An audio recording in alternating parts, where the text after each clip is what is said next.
Hello, and welcome to another episode of Vessel and Voice Podcast. I'm your host, Kim Charlson, and in today's episode, we're going to be talking about light language, what it is, and whether or not it's actually authentic.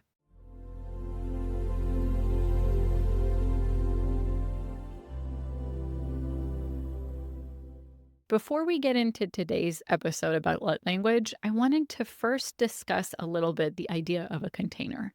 This has been a theme that has been coming up a lot, both in channeling sessions that Monty and I have been having one-on-one with different clients, in the Awakened Authenticity community, where Monty has been talking about containers and how we can gain energetic independence, specifically when it comes to objects in our lives, and as well just with the energy and the astrology of what's going on. What I have seen and what has been shared with me from my higher self and from Monty is that September was the energy of awareness. It was coming into the realization of the environments, the containers, the relationships, the ways that our energy is held, perceived, and interacted with in the world that are out of alignment with who we really want to be and who we really are. So it is this idea that the environments that we're in that hold us, the containers that we're in that hold that energy, the relationships, which a relationship is a container of energy for an interaction between two people, need some readjustment. We've kind of come into this awareness of, hey, these environments, not exactly what I'm looking for. And October is a month all about recalibration. October is the month where we say, okay, I understand that these environments and containers are not what I need them to be. And I'm ready to start shifting those both externally, but also internally. Because as Monty has shared in multiple client sessions where we've been answering questions about the nitty-gritty specifics about how to do this, it all starts with our energy first.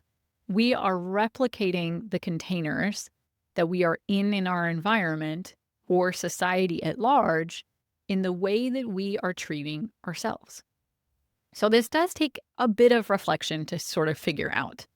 But for an example, I really want to come into my oracle self more. And I've been doing the Artist's Way now for 8 weeks and been doing my morning pages every day and then showing up to this work and showing up to marketing this work. And what I have been focused a lot on is the marketing of my channeling, because I've realized that the container that holds the essence of this channeling needed some adjustment. Of the marketing is the container that holds the channeling. The channeling is the work inside of that container. And how I was articulating and presenting the work that Monty and I do was not quite in alignment with the energy that it actually is.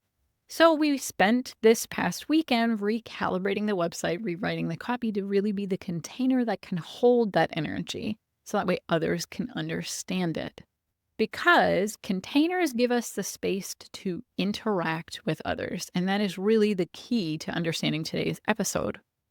So in thinking about the containers that you're in your life, all of those containers are created through interfacing with other people, other places, different energies. And those containers allow for your energy to be interacted with in a comprehensible way, in whatever way that is, even if it's in a more spiritual sense, and that container is a bit more broad. That's my point, is that the container gives us the space in which our energy can be held and interacted with. And from a perspective of rewriting my website copy, the website is holding the energy of my channeling work.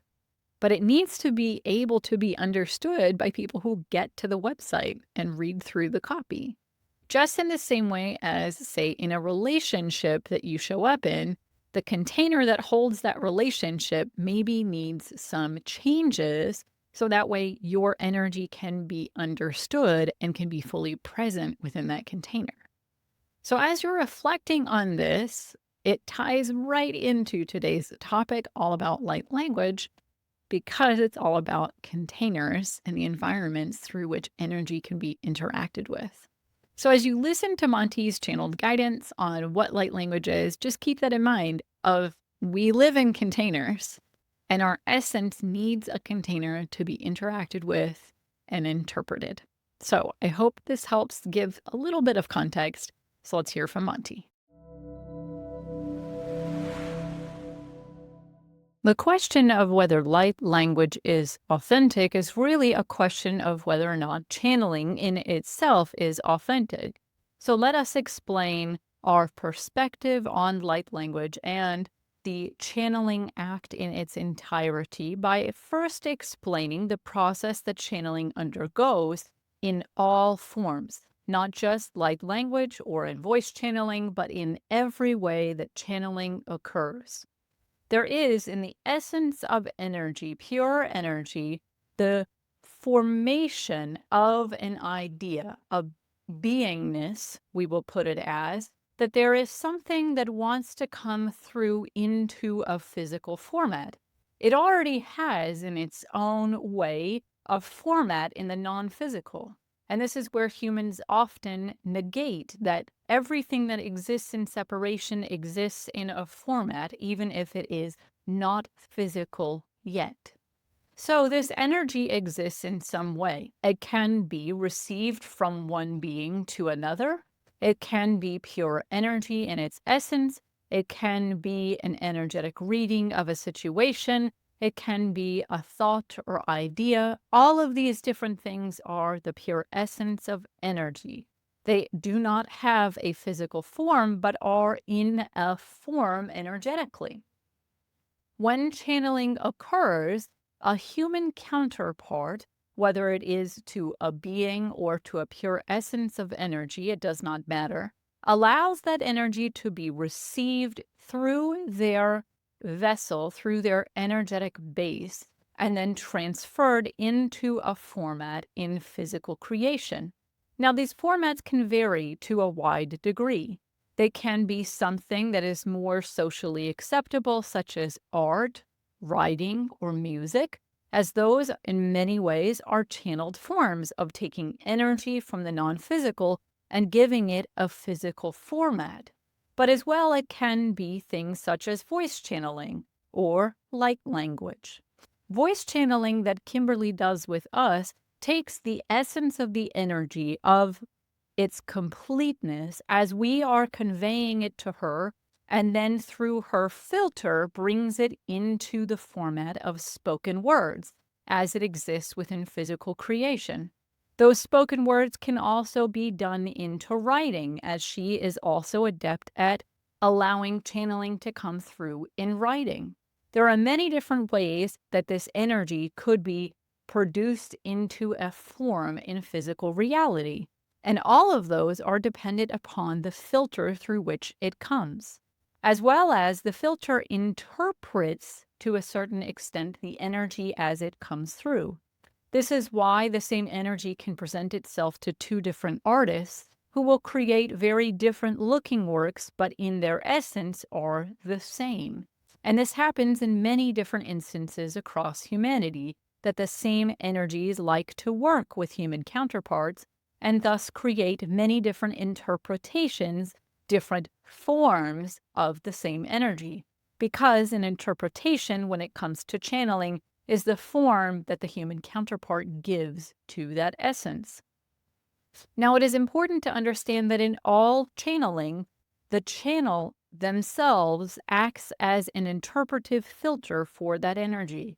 It comes through them and so does have, to a certain extent, part of their energy as part of that presentation of the form.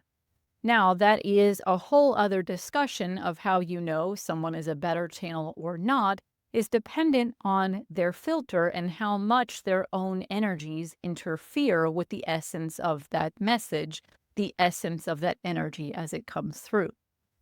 Now, depending on the form that the individual gives to this channeled energy, to this channeled material, it can be received by others in different ways.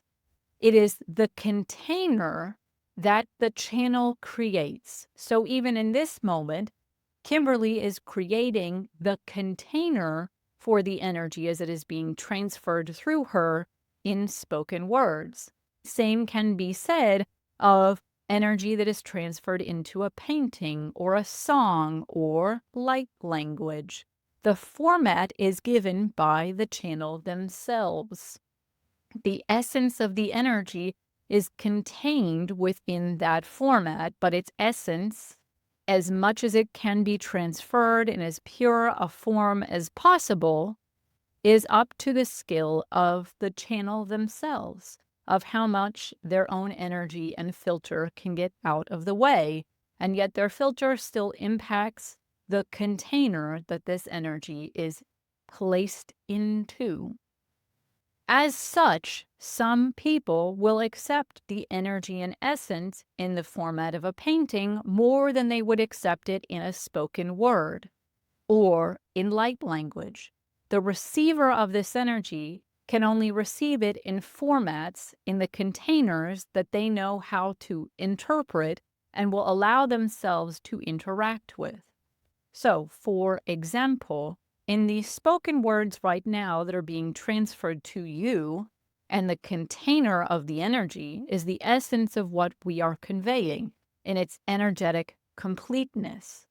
And as Kimberly is transferring this into the container through her channeling skills, it produces a container of spoken words that your logic mind interacts with and accepts. And so your logic mind, filtering the world in front of you, accepts the energy of our channeled essence to you. Because of this logical filter, different individuals can accept different means of accepting pure energetic essence. For example, the same essence that could be channeled in very abstract art may be more difficult for certain individuals to open up to receiving the essence of versus something that may be very realistic or follow a specific rule for the container through a particular school of art. As with this is all the same in this example as it is with channeling in all of its different forms. For you right now, your logic is accepting of this format as it is being presented to you.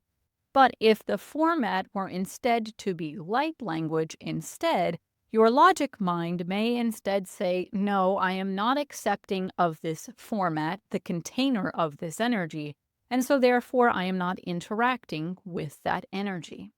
This is very consistently what happens in many different ways.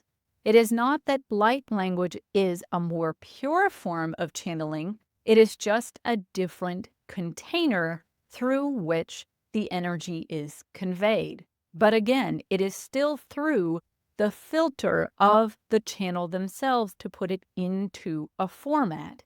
It is not that that format is even more closely interpretive of that energy. It is that that channel believes in their skill, capabilities, and own filtering abilities to create the container that way best. So, in the question of what types of channeling are most effective, it is the type of channeling that you are most apt to allow your logical mind to feel relaxed in, so that way the energy can go through that logical barrier to be received. The reason being is that logic acts as an energetic shield around your energy that only allows certain energies to enter into that space that meet the logical criteria of what you are willing to accept. Now, it is important to understand that everyone has a different interpretation of their own logic, and so therefore are willing to accept different energies in different forms. But on the vast scale, we will say, of channeling types, there are different energies that are being presented in many different types. This is why you will find that many spirit beings work with different individuals so that way their message can be put into a format, a container, that can be received by many more people than if they only stuck with one particular format. With this knowledge, understand that you may find light language something accessible to you, that you are open to receiving the energy in that format. But it may be something that you do not find that that format is resonant with your logical mind, or that you cannot suspend the logical mind enough. Logic is a type of a boundary in the same way that you have other energetic boundaries. It is not necessarily a bad boundary to have, and in many ways, it keeps you safe from things that are too difficult for your energy to process. Logic has its place, but finding the right format, the right container of channeled energies, will help you to be able to interact with and receive those energies as fully as possible. As you are assessing different ways to explore energy, notice the energies that you are attracted to, whether it is in art, music, writing, channeled material of a voice channeler, or light language. You will begin to notice common themes and that the formats are different, but the energies are very similar. And this is often because you require or want to be around those energies contained within those different formats. We send you great love in this understanding. That is all. One of the things that has really helped me to understand how channeling works is the understanding that we are very logical people as humans. We really focus a lot on logical processes, and channeling in the voice format allows for our logic to open up and to receive it. And I'm not going to lie here. Light language is something I personally struggle with a lot. My logic gets in the way. I have a really hard time understanding it, responding to it, and being open to receiving, which is kind of ironic coming from someone who is a voice channeler. But all the same, my own experiences make it so I have a hard time accepting that container, even though it's pretty close to what I do. It has a lot to do with that logical focus of that logical barrier of energy that we have. So I love the way that Monty talks about it, is that logic is a boundary. Logic is a way that allows us to say, okay, this fits with my worldview. I'm going to let that into my worldview, into my energy, so I can interact with it. It fits with me. I understand this format and container it's in, so I feel safe to interact with it. That is partly why some people feel that light language is inauthentic, because it doesn't fit with their logical worldview. And as someone who has that, but also really understands the benefits of light language and can be very accepting of its use and its purpose in the world, I also have a hard time interacting with it and saying, yes, I'm going to give time to this light language message, or I'm going to learn how to do it, which has definitely been something that's come across many times on my path of learning how to be a channel, because it is something that has been gaining in popularity. And I think it's a lot to do with the more that we recalibrate those containers that we are putting ourselves in, the more that people feel as though they can express those versions, that way of being that does not meet the logic of other individuals. So as you are reflecting on the previous month, as we're going into a new month, think about maybe how the containers in your life are altered for the logic of other people, so that way your energy can be interacted with in a way they find acceptable.